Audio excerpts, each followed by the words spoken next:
Welcome back to the Rick Smith Show. Now, here is Rick Smith. So Liz Cheney had an interesting statement yesterday, and again, I can't believe a Cheney. I can't believe that I'm holding out hope that a Cheney is going to save the country after spending 8 years of misery with her father, Darth Cheney, who surprisingly still's alive. I mean, that's the weird thing. And look, at the end of it, as I've said before, the only thing I've heard of a Cheney is just shoot somebody in the face already. That's kind of what I was hoping the story is. Maybe she'd have shot Jim Jordan in the face. But Liz Cheney came out and said, we can't leave the violence of January 6th and its causes uninvestigated. I agree. She says we must know what happened every minute of that day in the White House, every phone call, every conversation, every meeting leading up to, during, and after the attack. She added that if those responsible are not held accountable, and if Congress does not act responsibly, we will face the threat of more violence in the months to come and another January 6th every 4 years. And I agree with her. This is the weird part of this. Because look, I've been saying that these people are riled up, ready for the next civil war. This is just giving them license. And here to share some thoughts on the hearing, Liz Cheney's statement, and maybe where we end up on down the road. I've asked our good friend, Dr. Allison Gill, to come talk with us. Allison is the host of the Mueller, She Wrote podcast and also Daily Beans pod as well. Allison, thanks for taking time for us. Yeah, thanks for having me, Rick. I'm glad to be here. So Cheney comes out and says, look, we got to get to the bottom of this. This is not going to stop until we do. Could happen every 4 years. I actually agree with her. Yeah, it's a rare day that I agree with a Cheney, with anybody with the last name Cheney, as you were saying in the opening remarks there of this segment.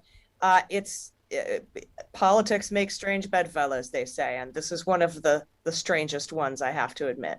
Yeah, we had Joe Walsh, the former congressman from Illinois, on the program the other day, and he came out and said that Kevin McCarthy's a moron, and Nancy Pelosi said the same thing. I go, look at this, Nancy Pelosi and Joe Walsh agree on something. Kevin McCarthy's a moron. So you're right, strange bedfellows. But this is the weird thing. I mean, I'm watching Republican voters. I'm watching Republicans that I'm talking to who still they've bought the January 6th wasn't a big deal, and that everything that we're seeing was it's just a witch hunt. Yeah, and I think that's why they're being very careful about who they're going to be subpoenaing. We know that the chair of the 1-6 committee, Benny Thompson, has said that he and the committee are going to be in close contact with Attorney General Merrick Garland over what materials they can get from the Department of Justice and the White House. And as you know, Department of Justice came out yesterday and said, we aren't going to assert executive privilege for former DOJ Trump officials. They can testify freely, right, if they need to. And I think that was a very important, seemingly obvious thing that should be normal, but hasn't been normal for us for the past 4 years. And I think that, they have to kind of do this in a manner, not only that is following the facts, so that it doesn't seem like they're doing this politically, making these subpoenas a political thing, excuse me, but that they also have to be in conjunction and work closely with the Department of Justice so they don't step on their toes. Right. But here's my problem. I know they've got subpoena power and all of that stuff, and they can do what they've got to do. My problem is I know when they've given subpoenas in the past that these folks never testify. Yeah, no, and we'll see it go to court.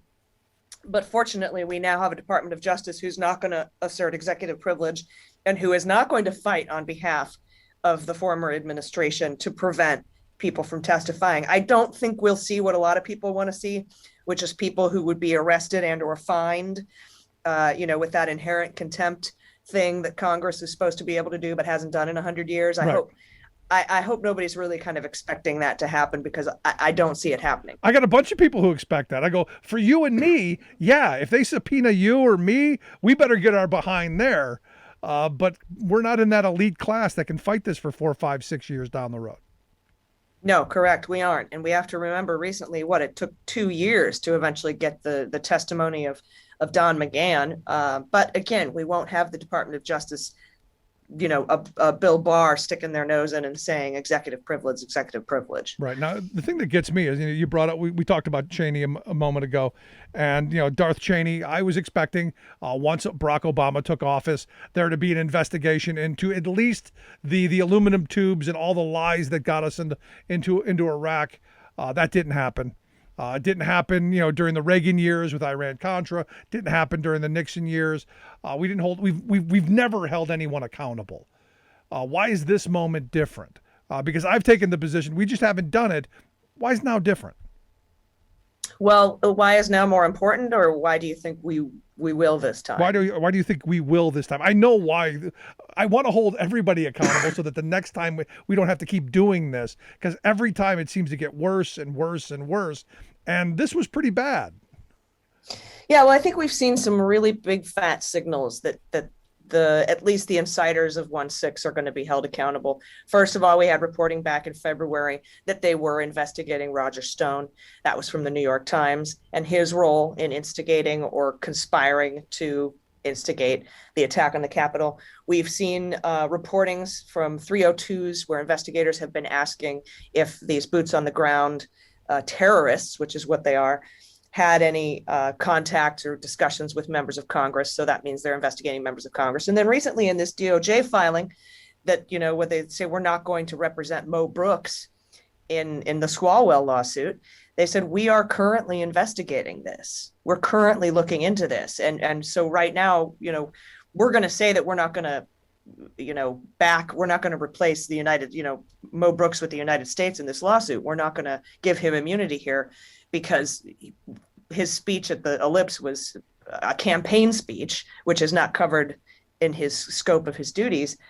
But further, if the court doesn't like that reason, he instigated an attack on the Capitol, and that's what's being alleged in this complaint by Swalwell. And until the court concludes that he didn't do that, he shouldn't be certified by the United States.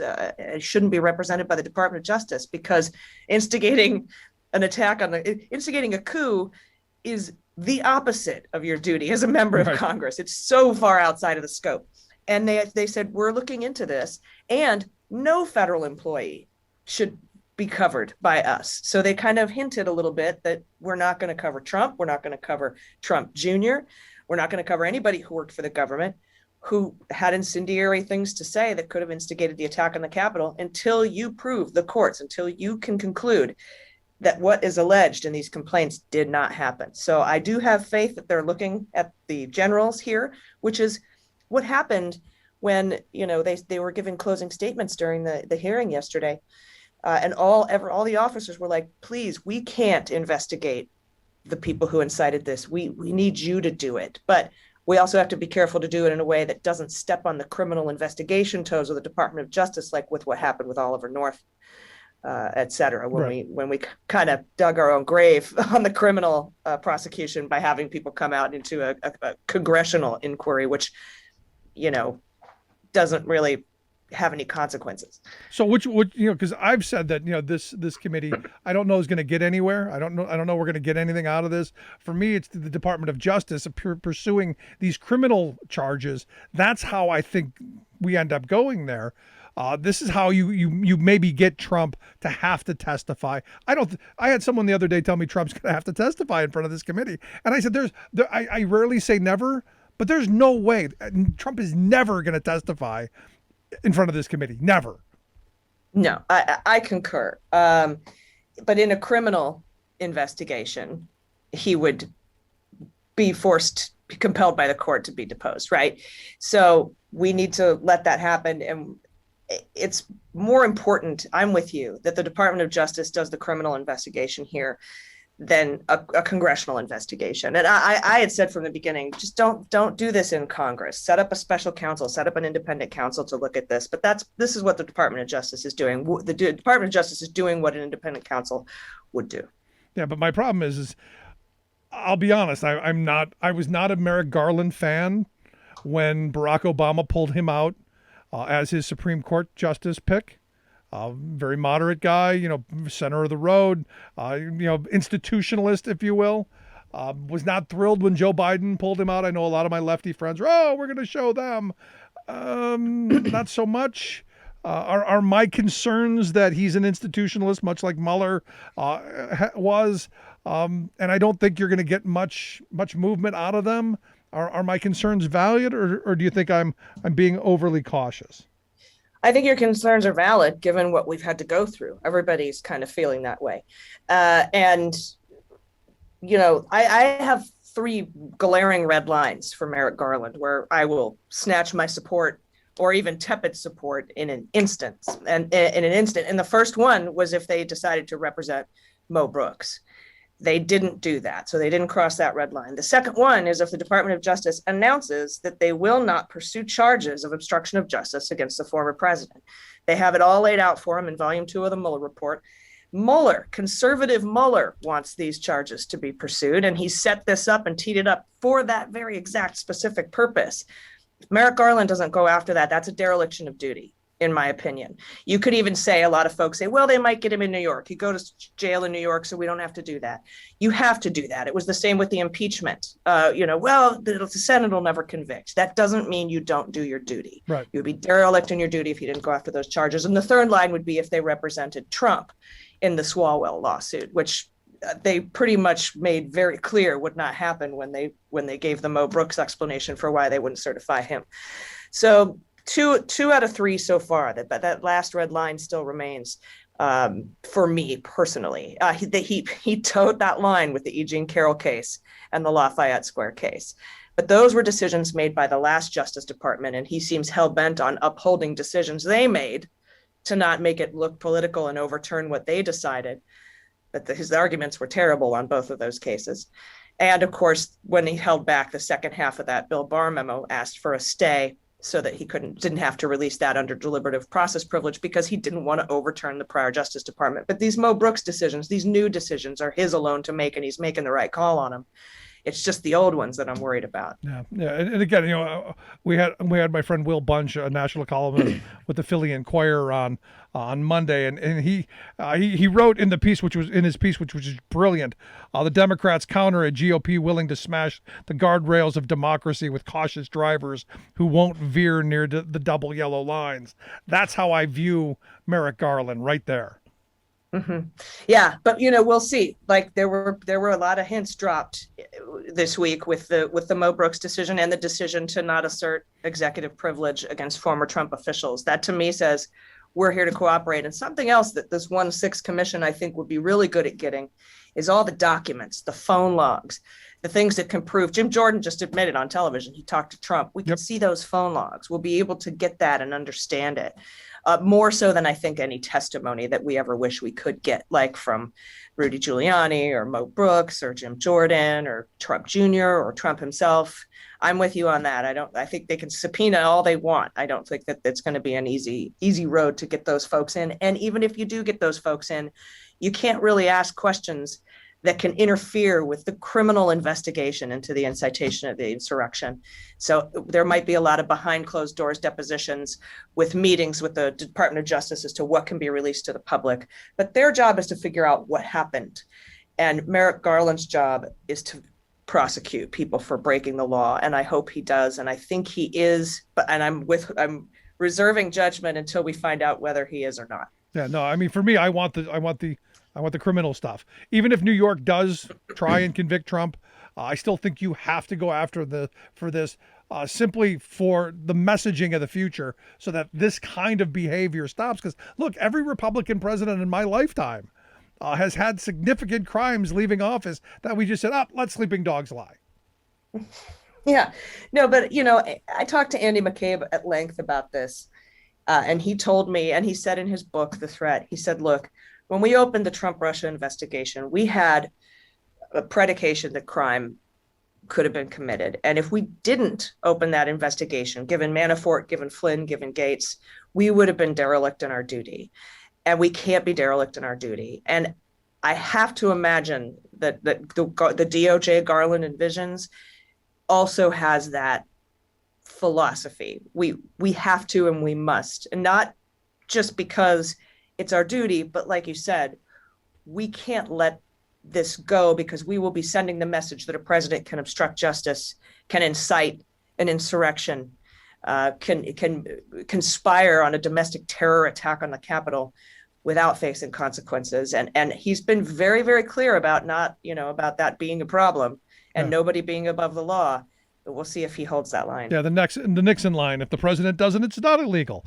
We've kind of, at this point, we're kind of at that moment.